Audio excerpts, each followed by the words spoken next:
നമുക്കെല്ലാവർക്കും അഭിപ്രായ സ്വാതന്ത്ര്യമുണ്ട്, മതസ്വാതന്ത്ര്യമുണ്ട്, എല്ലാവർക്കും അഭിപ്രായ സ്വാതന്ത്ര്യമുണ്ട്. അത് കൊച്ചുകുട്ടികൾ മുതൽ മുതിർന്നവർ വരെ എല്ലാവർക്കും അഭിപ്രായ സ്വാതന്ത്ര്യമുണ്ട്.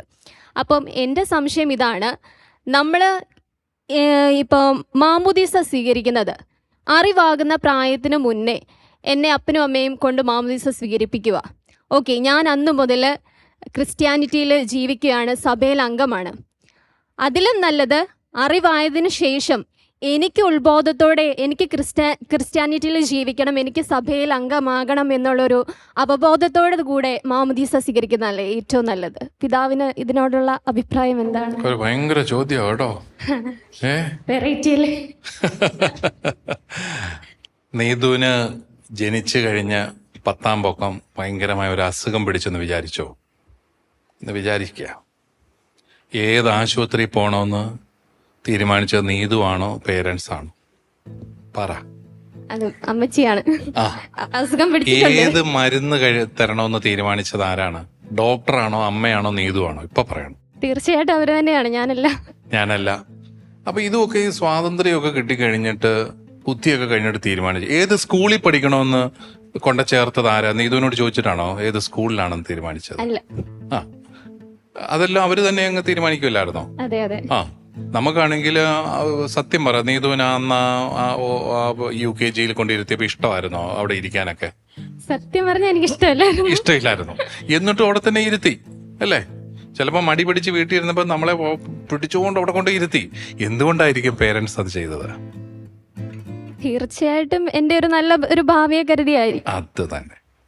ചില കാര്യങ്ങൾ നമ്മുടെ തെരഞ്ഞെടുപ്പിന് അപ്പുറത്താണ്, നമ്മളത് അംഗീകരിക്കണം അല്ലേ? നമ്മളെല്ലാം ലിമിറ്റഡ് ഹ്യൂമൻ ബീങ്സ് ആണ്. അതാണ് നമ്മൾ അംഗീകരിക്കാത്ത ഒരു കാര്യം. നമ്മളെല്ലാം ഒത്തിരി പരിമിതികളുള്ള മനുഷ്യരാണ്. നമ്മളങ്ങനെ എല്ലാം ഓൾ പവർഫുൾ, ഭയങ്കര ഫ്രീ ഹ്യൂമൻ ബീങ്സ് എന്നൊക്കെ പറയാനൊക്കെ കൊള്ളാം. പക്ഷെ ജീവിതത്തിൽ അങ്ങനെയല്ല.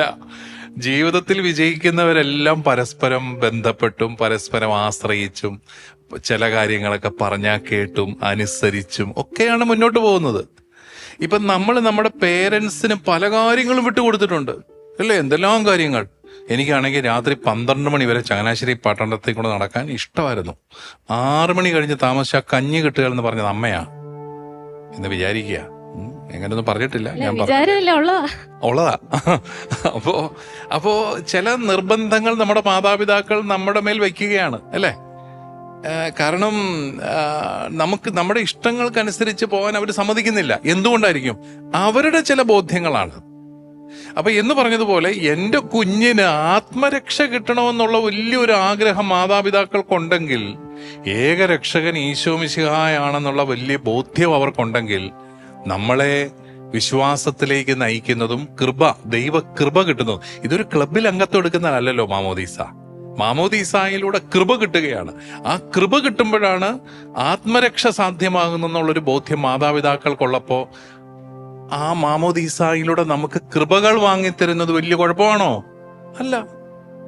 കാരണം ആശുപത്രി കൊണ്ടുപോയാലേ എൻ്റെ കൊച്ചു രക്ഷപ്പെടുകയുള്ളൂ എന്നുള്ളൊരു ചിന്തയിൽ ആശുപത്രി കൊണ്ടുപോയി കൊച്ചിന് കയ്പ് ഉള്ള മരുന്നൊന്നും ഇഷ്ടമില്ല എന്ന് അറിഞ്ഞാലും നമ്മുടെ വാ തുറന്നു പിടിച്ച് കയ്പുള്ള മരുന്ന് ഒഴിച്ച് തന്ന് നമ്മളെ അത് കുടിപ്പിക്കുന്ന മാതാപിതാക്കൾ. കാരണം എന്നാ, ഇത് കുടിച്ചാലേ ഈ കൊച്ച് രക്ഷപ്പെടത്തുള്ളൂ എന്നുള്ളൊരു ചിന്തയാണ്.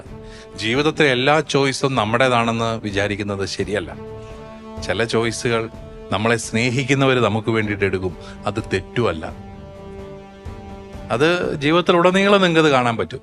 എന്ന് പറഞ്ഞ പോലെ തന്നെയാണ് ആത്മരക്ഷ ഏറ്റവും പ്രധാനപ്പെട്ടതാണെന്ന് കരുതുന്ന മാതാപിതാക്കൾ മക്കളെ ഏറ്റവും പെട്ടെന്ന് ജനിച്ച 7ാം പൊക്കം തന്നെ മാമോദീസ കൊടുത്ത് അവർക്കൊരു ആശ്വാസം. എന്താ?